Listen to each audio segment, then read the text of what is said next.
Digital marketing లో అనుభవం ఉన్న ఎగ్జిక్యూటివ్స్ కావాలను సంప్రదించవలసిన నెంబర్లు 8688926084. వరికి మద్దతు ధర 117 రూపాయలు పెంపు. క్వింటాల్ ధాన్యం ధర 2300 రూపాయలు ఉండే. జొన్న ప్రతి సహా 14 రకాల పంటలకు ఎంఎస్పి పెంపు అంటే కనీస మద్దతు ధరను పెంచుతూ అక్కడ కేంద్ర కేబినెట్లో కీలక నిర్ణయాలు తీసుకున్నారు. నిన్న కేంద్ర సర్కార్ వరికి కనీస మద్దతు ధర ఎంఎస్పిను పెంచింది. 117 రూపాయలు అదనంగా పెంచడంతో క్వింటాల్ ధాన్యం 2300 రూపాయలకు చేరింది. వచ్చే ఖరీఫ్ సీజన్కు సంబంధించి వరితో పాటు జొన్న పత్తి సహా 14 రకాల పంటలకు ఎంఎస్పిని హైక్ చేసింది. కేంద్ర కేబినెట్ బుధవారం పలు కీలక నిర్ణయాలు తీసుకుంది. వీటిని కేంద్ర రైల్వే సమాచార ప్రసారాల శాఖ మంత్రి అశ్విని వైష్ణవ్ మీడియాకు వెల్లడించారు.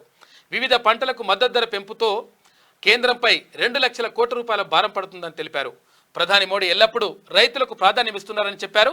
మూడోసారి అధికారం చేపట్టాక అన్నదాతల కోసమే మొదటి నిర్ణయం తీసుకున్నారని, తొలి కేబినెట్ మీటింగ్లోనూ రైతుల సంక్షేమం కోసం కీలక నిర్ణయాలు తీసుకున్నట్టు చెప్పారు.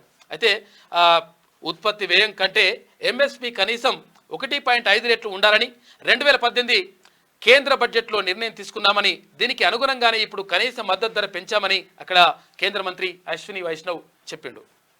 ఇక వరికి మద్దతు ధర 5.35% పెంపు.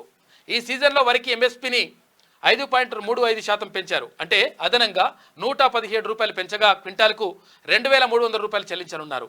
2013-14 మద్దతు ధరతో పోల్చితే ఇది 1310 రూపాయలు ఎక్కువ.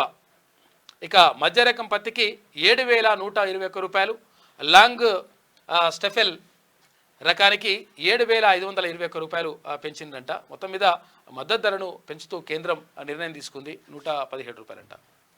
ఇక మహారాష్ట్రలోని వదావన్ వద్ద డీప్ డ్రాఫ్ట్ గ్రీన్ఫీల్డ్ పోర్ట్ అంట.